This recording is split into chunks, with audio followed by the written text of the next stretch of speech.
I think it rejoins his creator. It's part of his creator. That is what I believe. Believe that God resides already in each of us. I think we're all made in the image of God. We are equal. Our equality on this earth is derived from one thing. It is the fact that not because we made it up and wrote it down on a piece of paper. I love our founding fathers. But they were just writing down what is true in a way that came long before them and is true long after they're gone, because the reason we're equal on this earth is that we are each made in the image of God. That is what gives us our equality. And I believe we're instruments on this earth. God put us here for a reason. God works through us. Yep. It's not being done by me. It's being done through me. It's being done through us. And I think that we're put here for that purpose. And I think that that is what happens even after our role as an instrument is done. We rejoin our Creator.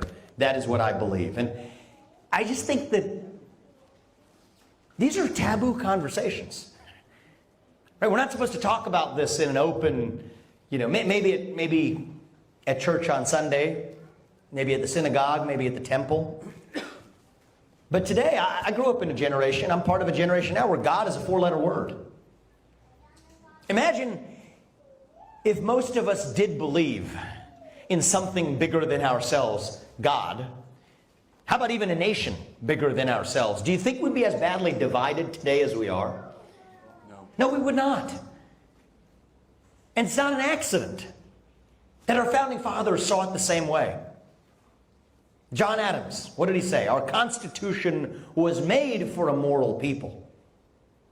Right? It's an operating manual, but you need a moral foundation to use the operating manual.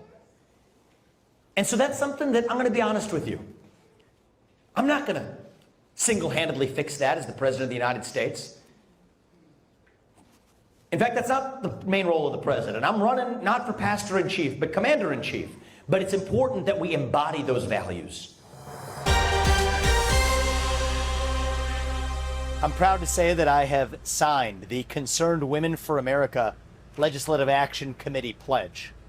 It was an easy pledge to sign, and I think a big part of why is that it's founded on truth. There are two sexes, period. And when someone identifies as a gender different from their biological sex, especially a kid, that is indicative of a mental health condition.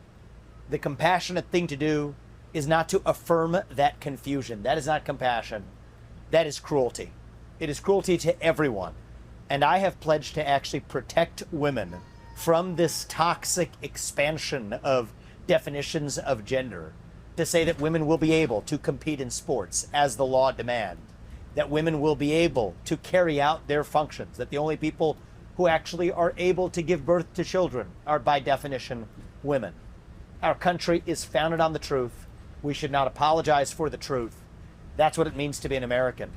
And that's what it meant to me to sign this pledge. Does this pose an existential risk for humanity? No, it does not, is the answer to that question. Let's talk about actual metrics as it relates to human prosperity and human flourishing, the thing that we're supposed to actually care about. Today, 8 times as many people die of cold temperatures as from warm ones. You would think that global warming was then not nearly as much of a problem when it related to human death rates as would be, say, human cooling. That is why, as recently as in the 1970s, the number one concern of the climate change movement wasn't global warming. It was actually global cooling to an ice age. So in the name of telling you that it's about climate change's impact on human flourishing, what it's really about is constraining human prosperity in the name of actually preventing impact on the climate. And that is why the anti-impact framework, the anti-carbon dioxide framework, is utterly wrong and grounded on the wrong premises in this country. It shouldn't be carbon dioxide or carbon emissions that we look to limit. And ironically, they looked at carbon dioxide without even looking at methane, but put that to one side. That's the wrong place to look. The anti-carbon framework is wrong. What we need to look at is a framework that prioritizes human prosperity, including, even if we advance human prosperity, through greater use of fossil fuels.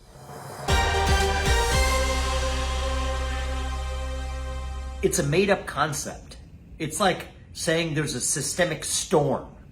Really, I know what a storm is. It's a weather pattern that results in rain and wind in a particular region. But what's a systemic storm? That doesn't make any sense. Except actually, you know what? We have the same narrative even when it comes to the weather today.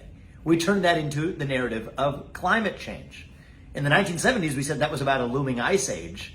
Today, not that long later, we say, no, it's not about an ice age, it's about global warming.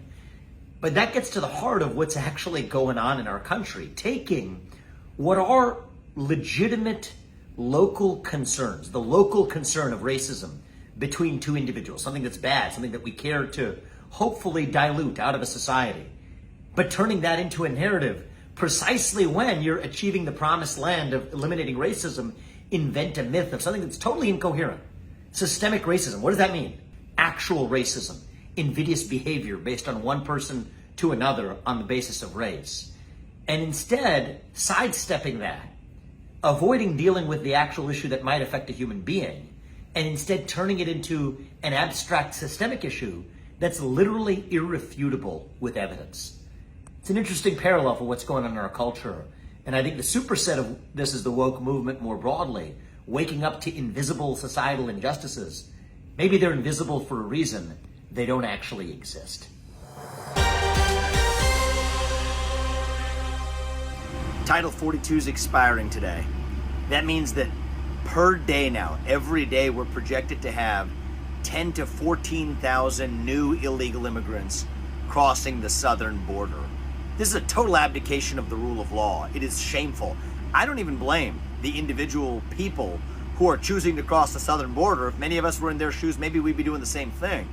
I blame President Biden and particularly his handlers in the managerial class who have given up on the rule of law.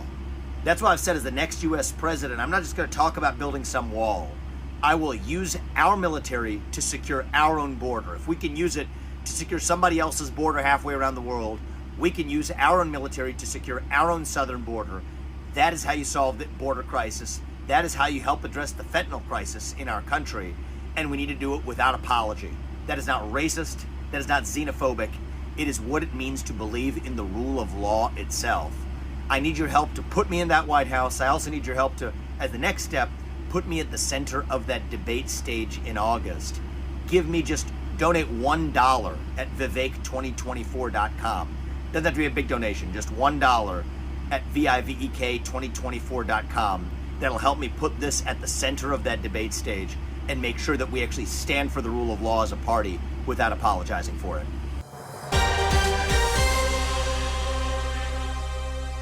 Kids should not be trapped in the ghetto of a zip code that they're born in, right? That should not be a prison for those kids.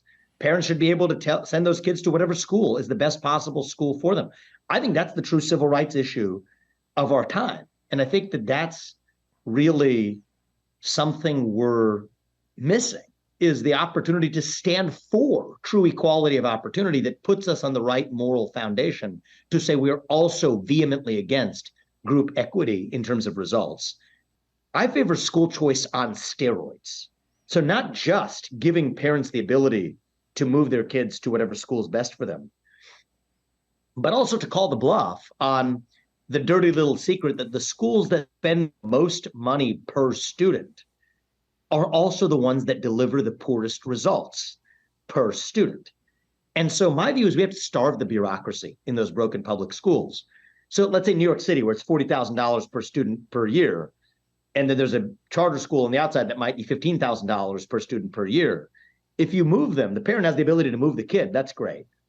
But half the difference, that $25,000 difference, they should be able to take half the difference and put it in that kid's account, $12,500. Accumulate that with just basic investment returns. That's a $250,000 graduation gift for that kid when he graduates from high school. Tell me which is a better use of money. It's not even close, and yet we're instead feeding the beast of the teacher union created bureaucracies. It is wrong. It is morally wrong. And I think we in the conservative movement need to talk more about that with that level of detail and specificity.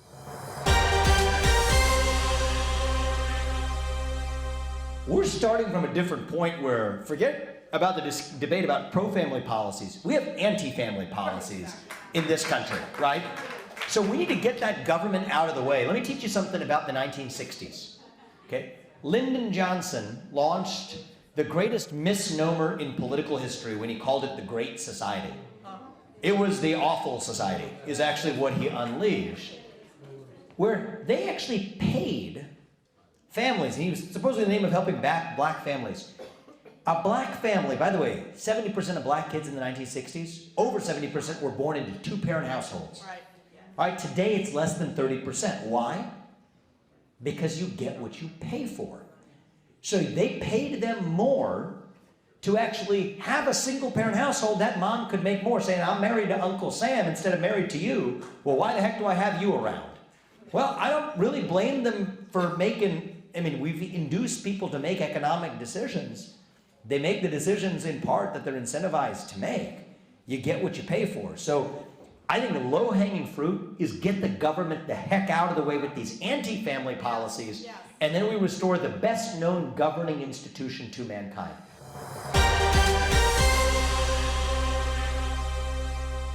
I think what a lot of people miss about the issue of woke capitalism is that it's actually just a two-way crony relationship, often between government and the private sector itself. Yes, there's a component to it that involves a bottom-up cultural phenomenon, and I've talked about that separately. But it's worth understanding just it being a vestige of old-school crony capitalism or cronyism itself. Let's take what happened in the SVB case, okay? Silicon Valley Bank did not itself get bailed out. Fine, that's a technicality that elides the essence of what did happen. A bunch of startups who banked at Silicon Valley Bank did get bailed out. They made disastrous financial decisions, the likes of Roku, staggeringly putting $400 million in Silicon Valley Bank. They ended up getting bailed out at the end of the day, but a big part of the virtue signal sent by many of these Silicon Valley firms, including Silicon Valley Bank itself, which made a $5 billion commitment just last year to so-called sustainable finance to ensure a healthier planet. What about a healthier balance sheet? That culture in Silicon Valley ultimately paid off in their hour of need. It's not just a marriage of culture and big business.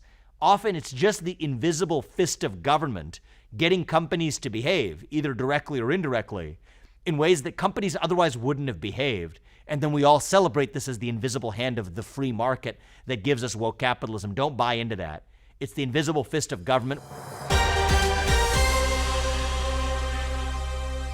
Constitution is the strongest guarantor of freedoms in human history. That is the truth. We will not back down from the truth. We will stand up for the truth. That is what won us the American Revolution, and that is what I believe will win us the revolution of 2024. That is what we're bringing.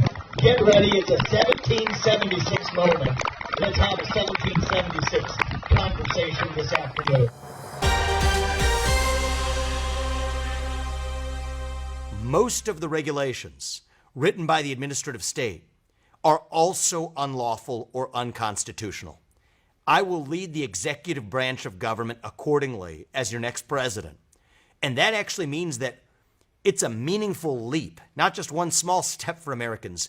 It's one giant leap for America to be able to shut down not only the administrative state, but to stop enforcing most of the business-unfriendly and citizen-unfriendly regulations that have been promulgated by much of the three-letter administrative state because Congress never gave them the power to do it. As a matter of policy, it's also important to recognize what happened today. That's not America. America is a country where